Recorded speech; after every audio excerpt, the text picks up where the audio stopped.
성경에는 왜 그렇게 갈릴리 바다에서 폭풍이 일어나는 사건들이 자주 등장하는지 모르겠습니다.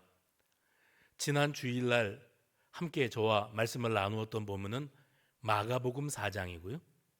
오늘 우리가 읽은 본문은 마태복음 14장입니다.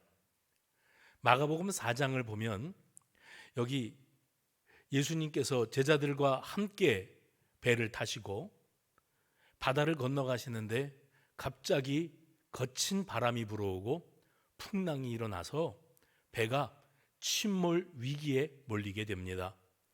죽음의 공포 가운데 허우적거리던 제자들이 주무시고만 계시는 예수님을 향해 달려가서 주님, 우리가 죽게 된 것을 돌아보지 않으십니까? 지금 이 상황에 잠이 오십니까? 하면서 예수님을 흔들어 깨웠단 말이죠. 일어나신 예수님께서 바람과 풍랑을 향하여 꾸짖으셨다. 고요하라, 잠잠하라 했더니 그렇게 미친 듯이 불어오던 바람과 파도가 잔잔하여졌다. 그리고 예수님이 이번에는 제자들을 향하여 꾸짖으셨어요. 너희가 어찌 믿음이 없느냐? 믿음이 어디 있느냐? 하고 물으셨단 말입니다.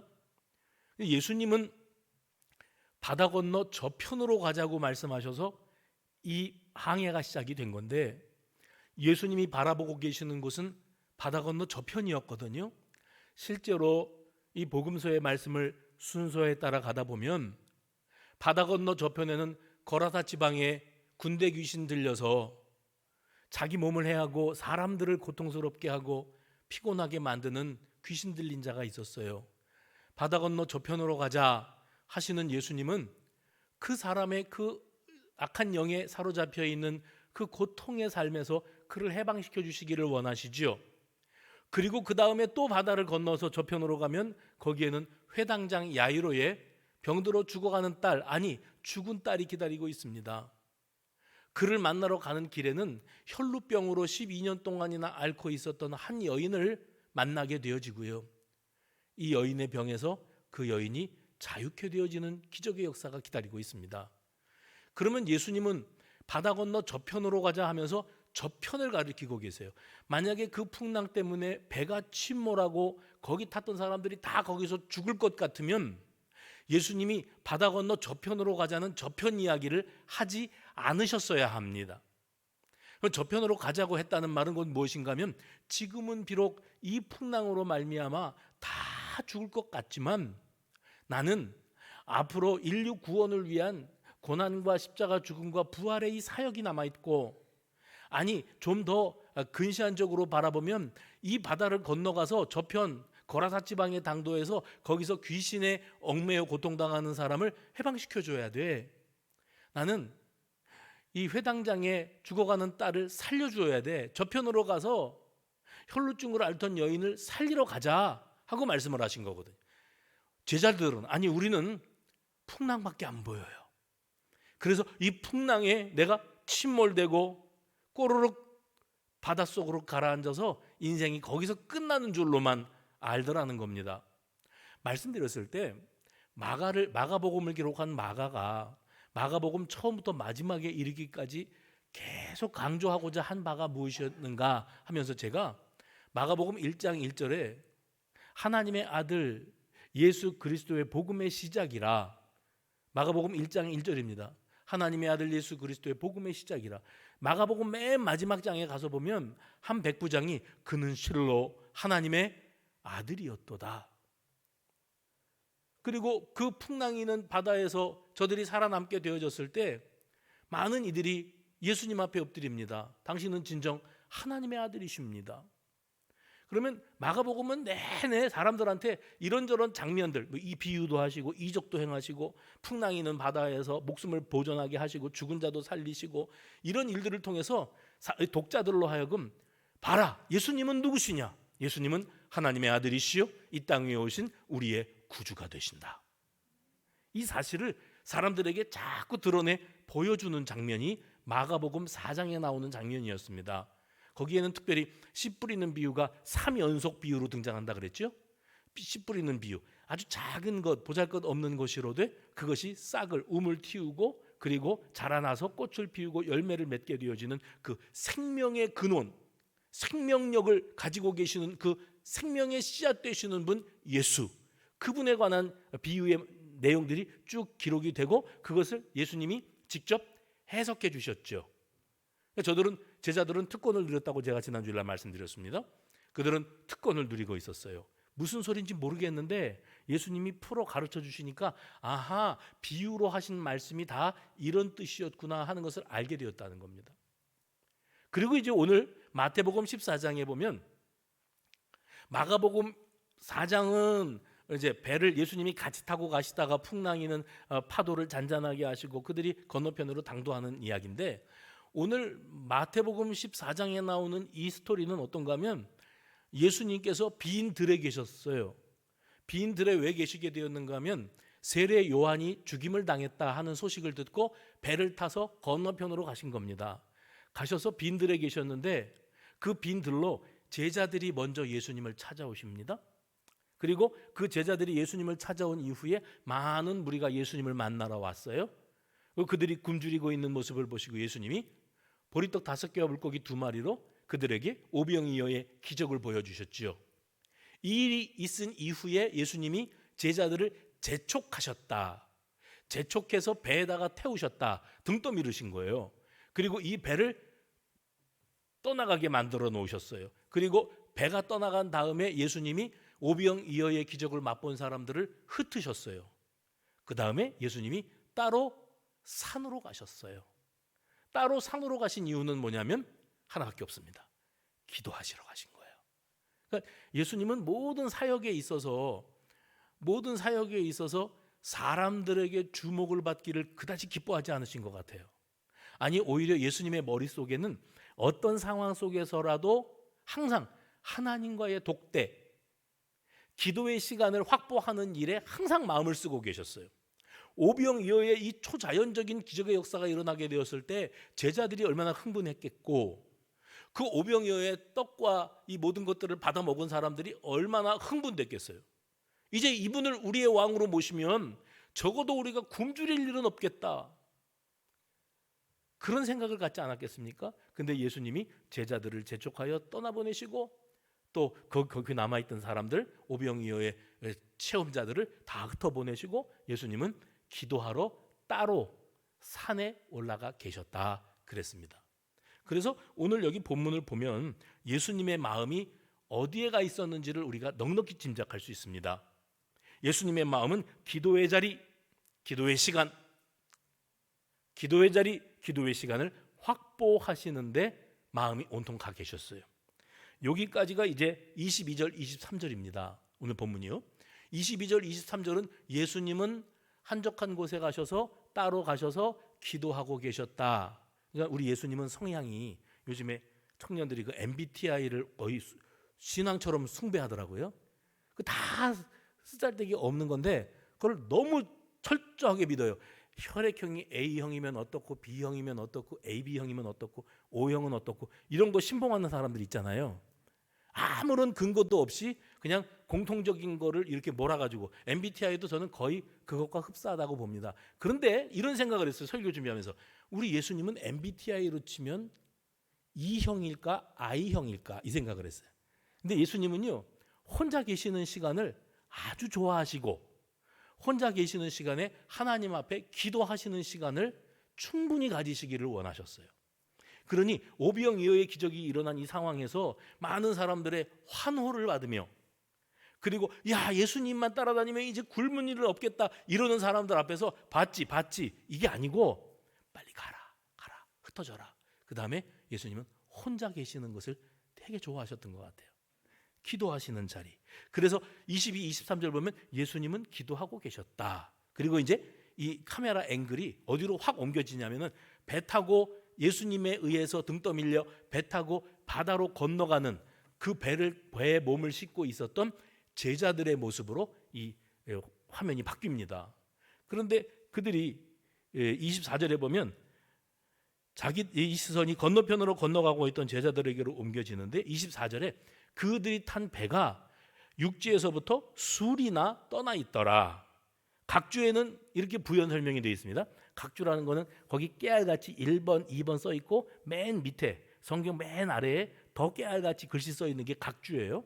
거기에 이렇게 되어 있습니다. 그들이 탄 배는 바다 한가운데 있더라. 바다 한가운데. 한 15년쯤 전인가요?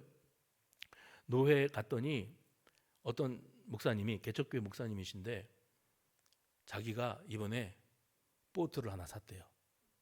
고무보트를, 8인승 고무보트를 350만 원에 샀대요. 그러면서 보트 태워줄 테니까 낚시하러 갈 사람, 그래갖고 제가요 그때 당시에 낚시하는 것은 어떤 기분일까 궁금하기도 하고, 그래서 바다에 고기 잡으러 나간다길래 나 좀 붙여달라 그랬죠.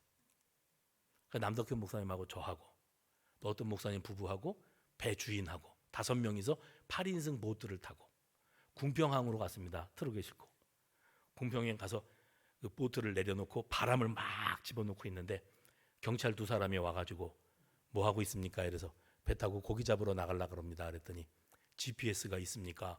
그걸 물어보더라고요. GPS를 왜 찾아? 큰 배도 아니고 고무보트인데 이게. 근데 그게 없으면 못 나간대요. 마침 있더라고요. 그래서 이제 구명조끼 있고 8인승 배인데 여러분이 상상하시는 그 고무보트 있잖아요. 이 옆에는 풍성하게 바람이 들어와 있고 바닥은 평평한 거기에 뿔룩 튀어나오는 양쪽에 3사람 2사람 이렇게 걸터 앉은 겁니다. 그러니까 다리 하나는 바닷물 속에 들어가 있는 겁니다. 그러고서 이 모터를 돌리는데 이 배 주인 목사님이 이거 중고품이잖아요. 350만 원 주고 샀잖아요. 그런데다가 이 배 운전 면허를 딴 지가 며칠 안 됐대요. 운전사는 초보고 배는 중고품이고 구명조끼는 숭숭 다 뚫려갖고 딸깍 끼는 게 하나는 없고 하나는 있고 이런 건데 그거를 입고 그 배, 조그만 배 8명 타는 배에 5명이 걸터 앉아가지고 왕 하고 나가는 거예요. 궁평항에서 바다 쪽으로. 한참을 갔는데 너무 당황스러운 게 뭐냐면 육지가 안 보이는 거예요. 육지가. 조금 아까만 저기 궁평항이 있었는데 계속 가니까 아무것도 없는 거예요. 그러니까 사방이 다 망망대해라. 그때 찾아오는 마음이 어떤 마음이냐면 중고품 보트에 면허 딴 지 얼마 안 된 운전사에 제가 이 구명조끼 부실한 거에 생각을 하니까 야, 이게 딱 주게 생겼구나 싶더라고요. 두려움과 공포심. 바람도 없었고 파도도 없었습니다. 근데도 사방이 수평선이니까 그렇게 무섭더라고요. 그래 GPS가 필요한 이유를 알았어요. 망망대해에 나가서 방향 제대로 못 잡으면 그러면 뭐 북한으로 가든지 중국으로 가든지 해버릴 수도 있는 거 아니겠습니까? 그래서 이 GPS가 필요하구나. 근데 저는 오늘 본문을 묵상하면서 각주에 그들이 탄 배는 바다 한가운데 있었더라. 바다 한가운데 있었더라. 그러면 정말 망망대해 두려움 가운데 있었는데 거기에다가 바다 한가운데 있는 이 배가 커다란 풍랑을 만난 겁니다. 그래서 이 배로 파도가 밀려드니까 물에 잠기는 거죠, 배가. 그러면 죽음의 공포가 그들을 집어삼킬 것만 같이 달려들고 있는 그런 현실이었습니다. 그런데 성경이 뭐라고 말하냐면 그렇게 저들이 고난을 당하여 참 힘겹게 순간순간을 버티고 있었던 그때가 밤 사경 무렵이었다. 사경. 우리 군대 갔다 온 우리 남자들은 이 1번 초, 2번 초, 3번 초, 4번 초, 말번 초 이거 있습니다. 이게 뭐냐면 이 해가 떨어진 다음에 이 보초 투입돼 가지고 그래가지고 해가 뜰 때까지 밤새 지키는 거거든요. 근데 이 구약 성경에 보면 유대인들이 하루를 지내는 기준이 뭐냐면 저녁에 아침에 해 뜰 때부터 시작해서 그 다음 날 해 뜰 때까지 24시간. 그게 하루예요. 그러니까 저녁 6시부터 1경, 2경, 3경 이렇게 하면 4시간 단위로 유대인들은 자릅니다. 그래서 저녁 6시부터 10시까지는 1경 구약에 10시부터 2시까지가 2경 그리고 2시부터 6시까지가 3경이에요. 이게 유대인들이 지키는 저녁 시간의 기준이었습니다. 근데 신약으로 넘어오면서는 이것이 이제 로마의 압제를 당하고 있지 않았습니까? 그러니까 로마 사람들이 지키는 시간 단위 기준으로 살아갈 수밖에 없었어요. 근데 로마 사람들은 어떻게 했는가 하면 3시간씩으로 자릅니다. 그래서 6시부터 9시까지가 1경, 9시부터 12시까지가 2경, 12시에서 3시까지가 3경, 3시에서 6시까지 동터올 무렵 그때까지가 4경이에요. 근데 오늘 여기 본문에 보면 저들이 4경 무렵이었다. 그러면 지금 망망대해에 작은 배를 타고 예수님도 없고 건너가는데 풍랑을 만났는데 앞은 캄캄하고 바닷물은 몰려들고 침몰 위기에 빠져서 정신이 쏙 빠지는 거죠. 넋이 나갈 정도로 정신을 하나도 못 차릴 정도가 되었는데 저만치 그 풍랑이는 바다 위로 희끗희끗 누군가가 다가오고 있으니까 이 배에서 정신없었던 제자들이 하는 소리가 유령이다. 그들은 바라볼 때 유령이라고 볼 수밖에 없었습니다. 근데 예수님께서 그 시간에 그들을 향해서 뭐라고 말씀하시죠?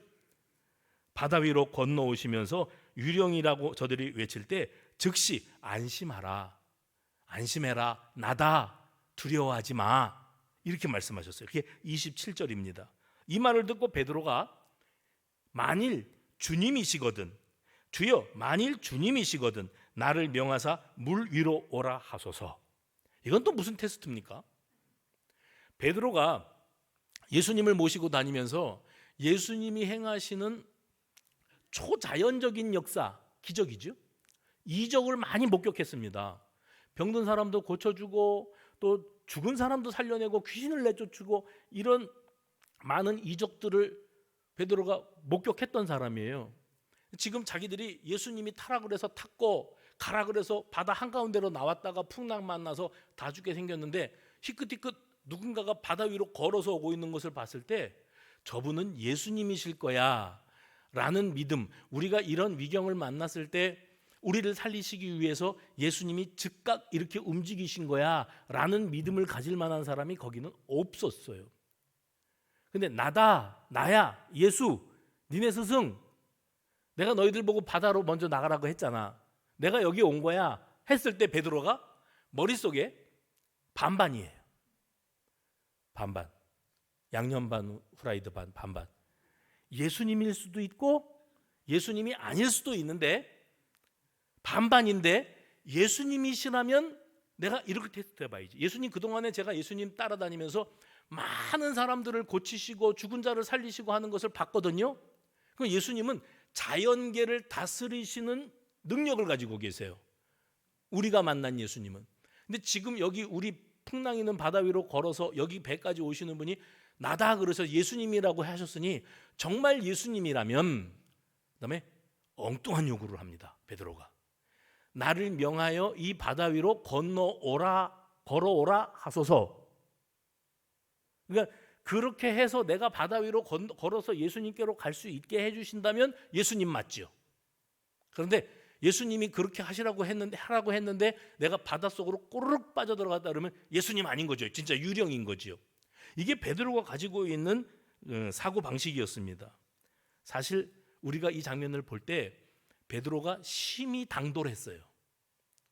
이렇게 당돌하게 요구할 수가 없어요. 그런데 예수님은 창조주이시죠. 세상 만물을 창조하시고 다스리시죠. 말씀으로 창조하신 분이세요. 그분이 당신이 말씀으로 창조하신 이 물이 있으라 바다 위로 걸어오시는 건 일도 아니죠. 그거는 신기한 일도 아니고 초자연적인 요소도 아니고 주님이시니까 넉넉히 가능한 그런 상황입니다. 그분은 바람과 파도를 다스리시는 권세를 가지신 창조주의 능력을 가지신 분이시다. 그리고 베드로는 그동안 예수님이 행하시는 일들을 수없이 지켜보지 않았습니까? 그래서 예수님이라면 평범하기 이를 데 없는 나 같은 사람도 예수님처럼 그렇게 물 위로 걷게 하실 수 있으시리라 이렇게 생각을 했던 겁니다. 그런데 예수님은 창조주이시고 베드로는요, 자기는 창조의 권세를 갖고 있지 않은 평범하기 이를 데 없는 보통 사람이에요. 그러니까 베드로의 마음속에 물 위로 내가 예수님이 오라고 한들 발을 내디뎠다가 거기에서 꼬르륵 빠져서 죽을 수도 있다는 생각을 하지 않을 수가 없는 겁니다. 그러므로 자신을 물 위로 걸어오라고 말해달라고 하는 이 요청은 베드로가 믿음이 뛰어났기 때문이 아니고 이 사람은요 단순 무식한 사람이었어요. 단순하기가 이를 데가 없는 사람이에요. 그런데 여러분, 우리들에게 지금 필요한 게 뭔지 아세요? 단순한 거예요. 단순한 믿음. 그래서 영화나 TV나 이런 거 보면서 눈물이 주르륵 흐르거나 또 깔깔대고 웃으시거나 그러는 분들 계시죠? 순수해서 그래요. 순수해서. 그런데 그게 안 되는 분들이 있어요. 저게 재밌냐? 저게 웃겨? 나는 하나도 재미없다. 하나도 안 웃긴다. 이유가 뭔지 아세요? 생각이 다른 것으로 꽉 차 있는 거예요. 꽉 차 있는 거예요. 신대원 1학년 때 저희 아버지가 신촌 세브란스에서 췌장암 수술을 받으셨는데 보호자 오십시오. 그래서 장남인 제가 갔죠. 근데 수술은 했는데 5년 이내 재발 확률이 몇 %고 그 의사들은 맨 몇 퍼센트 몇 퍼센트 이렇게 얘기합니다.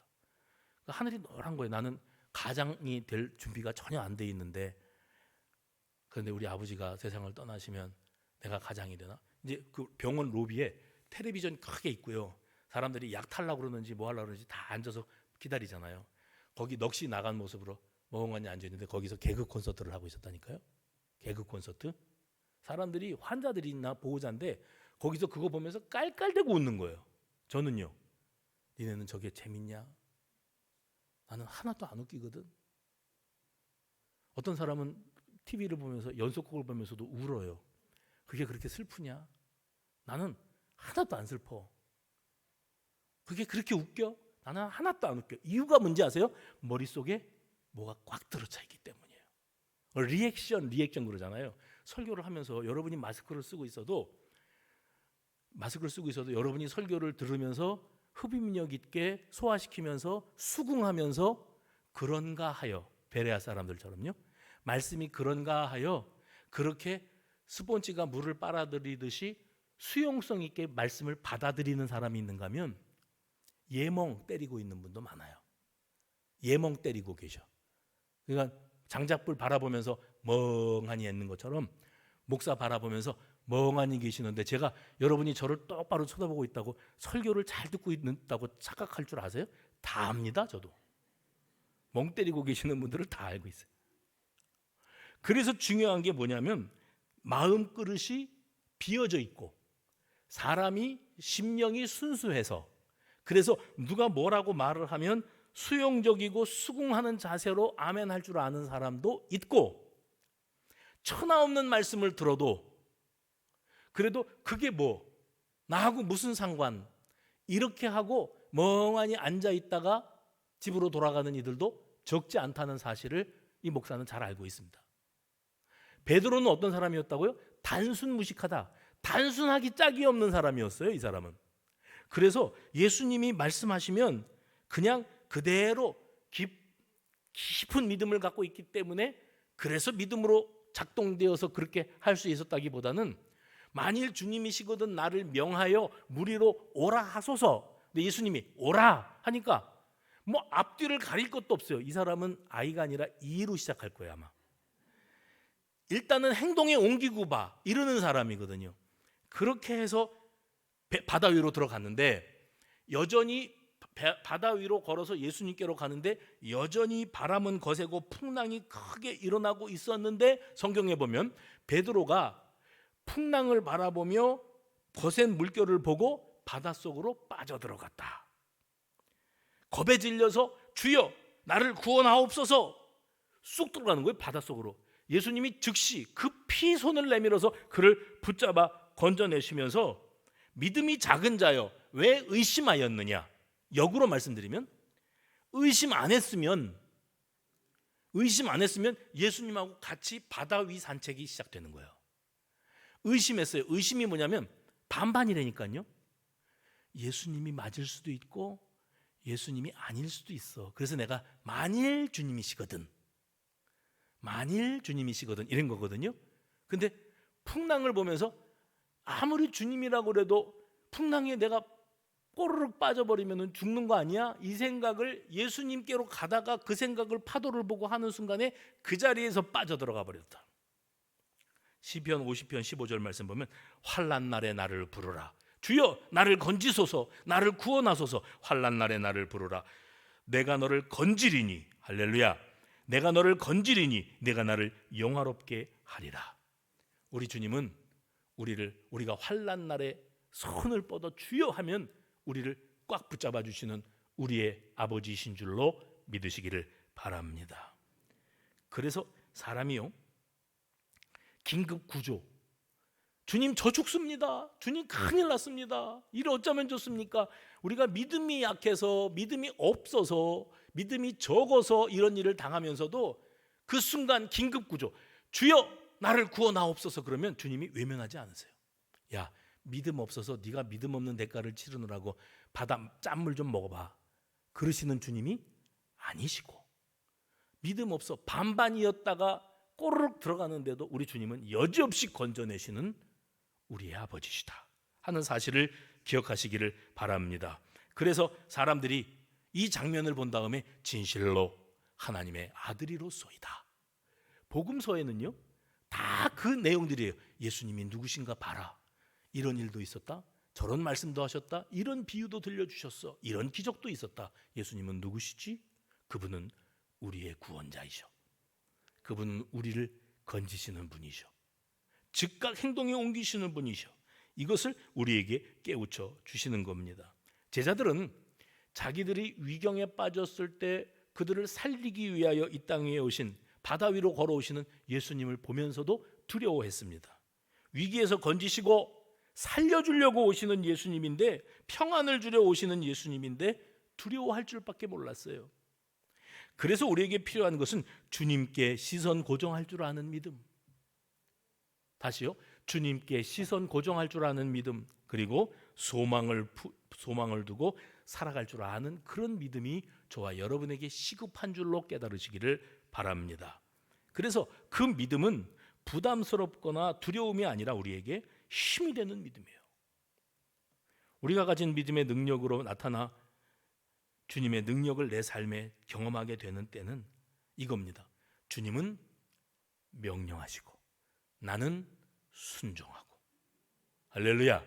주님은 명령하시고 오라 오라 하시고 나는 순종하고.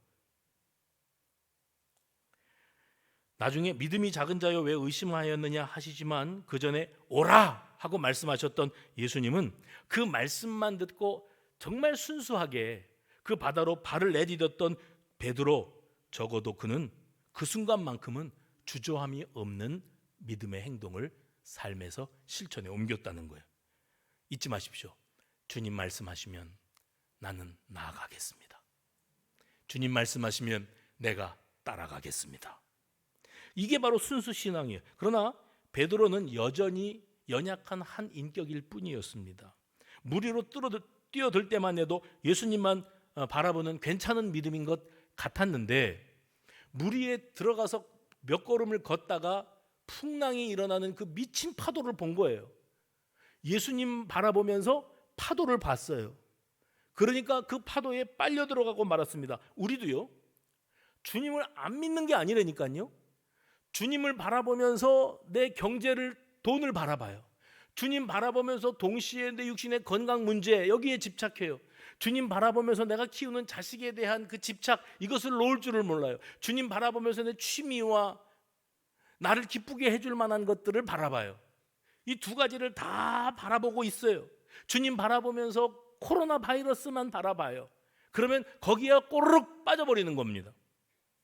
주님 놓치고 그 거친 풍랑 바닷속으로 빠져들고 마는 겁니다. 주님 말씀하시면 나는 주님만 바라봄으로 나아가겠습니다.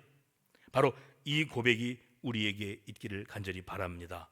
이 상황과 딱 맞아떨어지는 성경 구절이 있어요. 야고보서 1장 6절에서 8절인데 한번 여러분 같이 읽어보시겠습니까? 야고보서 1장 6절에서 8절입니다. 시작.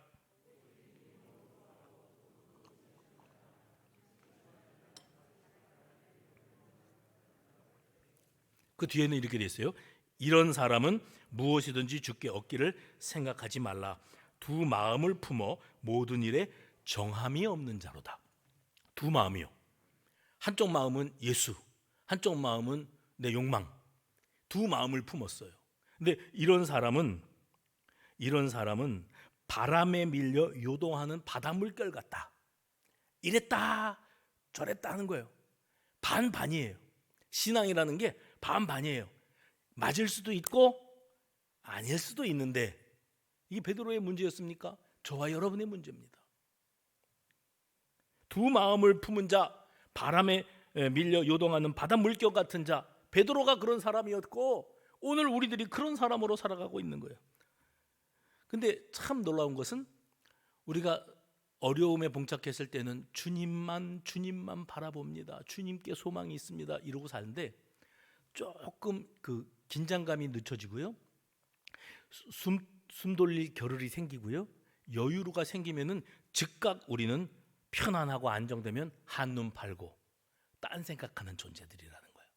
반반이, 예수님 반이 점점 줄어들어요. 그리고 내 염려와 내 집착과 두려움들이 점점 늘어나요. 그렇게 해서 바다 물결 속으로 빠져들어가고 마는 겁니다. 그래서 우리는 주님과 바람을 동시에 바라보다가 바람의 마음 빼앗기는 순간에 그 좋던 믿음 다 까먹고 마는 겁니다. 한번 냉정하게 진단해 보십시오. 내가 신앙이 예전에는 이거보다는 좀 더 뜨겁고 견고했는데, 확신이 있었는데, 세월이 흘러가면서 신앙이 이게 발전을 하고 성숙하고 무르익어가야 되는데 나는 어떻게 거꾸로 세월이 흘러가면서 내 신앙의 본전까지 다 까먹어 버리냐. 그 이유는 다른 데 있지 않습니다. 주님만 바라봐야 될 우리가 나도 모르는 사이에 반반에서 55% 60%로 세상의 것에 더 그 물결에 시선을 빼앗길 때 마음도 빼앗기고, 마음을 빼앗기니까 두려움이 찾아들고, 그리고 영락없이 그 바다에 빠져들고 말더라는 거예요. 지금 우리가 그러고 살고 있는 겁니다. 나의 믿음 없음을 용서하옵소서. 너희가 믿음이 어찌 그렇게 없느냐, 믿음이 어찌 그렇게 작으냐. 예수님이 그렇게 책망하지 않으셨습니까? 고린도후서 12장에 보면 유명한 구절이 있어요. 사도 바울이 육체에 가시가 있었어요. 근데 그는 자부심이 있던 사람인데, 내가 하나님으로부터 받은 계시, 아무에게나 계시가 주어지지 않잖아요. 하나님으로부터 내가 계시도 받고 환상도 봤다. 남들은 경험해 볼 수 없는 그런 세계에 들어가 본 내가 사람들을 볼 때에 우습게 보이는 거죠. 니들이 환상을 아냐, 계시를 받았냐. 사람들이 우습게 보여서 내가 교만이 머리 꼭대기에 올라갈까 봐 주님이 내게 육체의 가시를 주셨다. 그 병이 어떤 병이었는지는 명쾌하게 밝혀지지 않았지만 육체의 가시가 얼마나 힘들었는지 바울이 작정 기도를 했대요. 바울이 작정 기도를 3번이나 했는데 하나님이 뭐라고 대답하시냐면, 쉽게 표현할게요. 바울아, 너는 지금 그 모습, 그 모양이 딱이야. 그 모양이 어떤데요? 병 들어갖고 신음하고 주님 빨리 이 사슬을 좀 끊어주시고 마음껏 복음을 전할 수 있도록 나에게 치유의 은혜를 주옵소서 하는데, 아니 바울아, 너는 그게 딱이라니까. 그러면서 하신 말씀, 내 은혜가 내게 족하도다. 이는 내 능력이 약한 데서 온전하여짐이라. 너는 너무 잘났어. 가진 게 많아. 남다른 경험이 있고 영적인 그 수준이 높아. 그래서 네가 이 육체의 질병마저도 없다면 네가 자고 스스로를 높이고 교만이 머리 꼭대기에 올라가서 네가 하나님 노릇할 그럴 인생이야. 그래서 내가 지그시 눌러 놓는다. 오이지 담글 때 바위 돌덩어리를 거기다가 올려놓고 뚜껑을 덮더라고요. 지그시 눌러 놓는다. 그래서 네가 살아나오면 안 돼. 그래서 육체의 질고를 바울이 죽는 날까지 안고 살다가 갔습니다. 그런데 그는 주님을 바라보는 거예요. 내가 예수님과 내 육체의 질병 사이에서 베드로가 그랬듯이 예수님 바라보면 바다 위로도 걸어갈 수 있죠. 그런데 나의 육신의 질병, 풍랑, 물결이 있는 무서운 파도, 시꺼먼 파도를 바라보는 순간에 그 질병의 늪에 빠져버리고 말았던 거예요. 그래서 주님께서 이런 말씀을 주신 겁니다. 네가 주님과 나와 질병 사이에서 풍랑의 시선을 빼앗길 뻔했는데, 육신의 질고입니다. 그런데 다시 나 예수에게 시선 고정할 수 있다면 그러면 너는 산다. 내가 크게 들어 사용할 것이다. 사람을 보며 세상을 볼 땐 만족함이 없었네. 나의 하나님 한 분만으로 나는 만족하겠네. 동남풍아 불어라, 서북풍아 불어라, 가시밭에 백합화 예수 향기 날리니 할렐루야 아멘. 가시밭에 백합화 예수 향기 날리니 할렐루야. 그 찬양이 사람을 보며 세상을 볼 땐, 우리가 풍랑의 시선이 꽂힐 때에는 위기를 만나는 거예요. 근데 예수께 시선이 꽂혀 있어서 다른 게 안 보여. 물 위를 걸어오시는 예수님만 보여. 그래서 이 파도가 미친 듯이 일어나고 배가 침몰 직전에 빠져 있는데 그게 안 보여. 예수님만 보여. 그 사람은 반드시 동남풍이 불어오고 서북풍이 불어와도 견고하여 흔들리지 않는 진정한 신앙의 사람이 될 줄로 믿으시기를 바랍니다. 주님, 나를 구원하옵소서.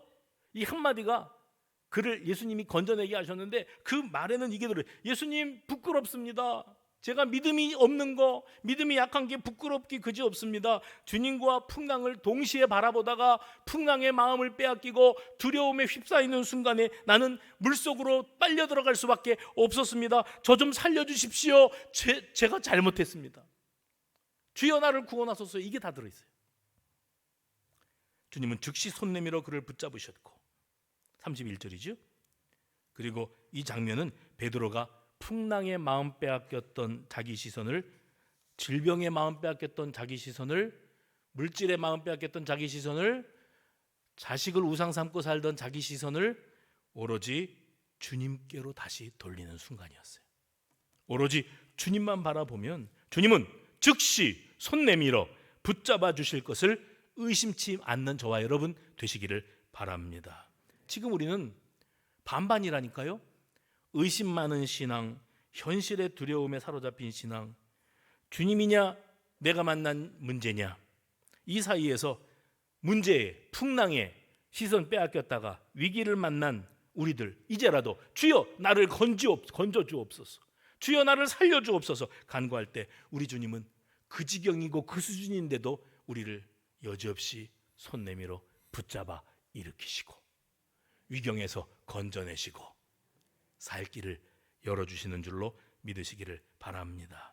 그리고 마지막 33절에 보면 배에 있는 사람들이 예수께 절하며 이르되 진실로 뭐라고요? 하나님의 아들이로소이다. 그래서 복음서를 통해서 우리가 깨달아야 되는 게 뭐냐면 마태, 마가, 누가, 요한 이 사람들이 다 우리 주님은 창조의 하나님이시다. 예수님은 창조의 주님이시고 구원의 주님이시다. 이것으로 인하여 감사하는 거지. 가난했던 내가 부자가 되고 빚더미 위에 있던 내가 빚 닦았고 병들었던 내가 치유받고 자식이 속을 썩였는데 자식이 마음 잡고 집안에 들어와 앉아있고 그게 감사하는 걸로 친다면 우리는 감사보다는 아마 이게 뭡니까 주님은 살아계십니까? 내 기도를 듣고는 계십니까? 이 소리 듣기 못하고 살 거예요. 감사의 기본 중에 기본이 뭐냐면 해봅시다. 창조의 하나님, 구원의 하나님. 시편 136편에 그래서 감사장인데 그 시편 136편에 여호와께 감사하라 그는 선하시며 그 인자심이 영원하미로다. 그러면서 하늘의 해와 달을 지으신 이에게 감사하라, 바다에 물을 만드신 이에게 감사하라 그렇게 했거든요. 그 다음에 중간 이후로는 애굽에서 종살이 하던 우리 조상들을 건져내신 이에게 감사하라. 창조의 하나님께 감사, 구원의 하나님께 감사. 그게 감사의 기본이라는 사실을 깨달으시기를 바랍니다. 그래서 오늘 어떤 위기 상황에 봉착했더라도 주님이 손 내밀어 건져주시는 역사. 33절에 이런 구절도 있어요. 그들이 절하였더라. 절했대요. 예수님 앞에. 당신은 진실로 하나님의 아들이로소이다 하고 절을 했는데 여기 절했다는 표현은 동방 박사들이 예수님을만 아련하기 위해서 자기들이 가지고 온 황금과 위향과 몰약을 가지고 예수님께 바치면서 그 앞에 엎드려 경배했다, 절했다는 단어와 헬라어 단어가 똑같습니다. 무슨 소린가 하면 제자들이 이 사건을 통해서 예수님이 메시아이시다, 우리가 선지자들을 통해서 그동안 들어왔던 우리의 참 구원자이시다 하는 사실을 비로소 깨달았다는 것을 말하는 겁니다. 오늘 저와 여러분이 다시 우리 주님께로 시선 고정. 말씀의 제목이 뭐죠? 바람만 보이는가, 예수가 보이는가? 바람만 보이는가, 예수가 보이는가? 예수가 보여야지요. 바람 없는 인생은 아무도 없어요. 풍랑이는 바다 위에 이제 침몰 직전의 위기 상황에 봉착하지 않은 사람은 우리 가운데 없어요. 다 어려워요. 힘듭니다. 상처가 많습니다.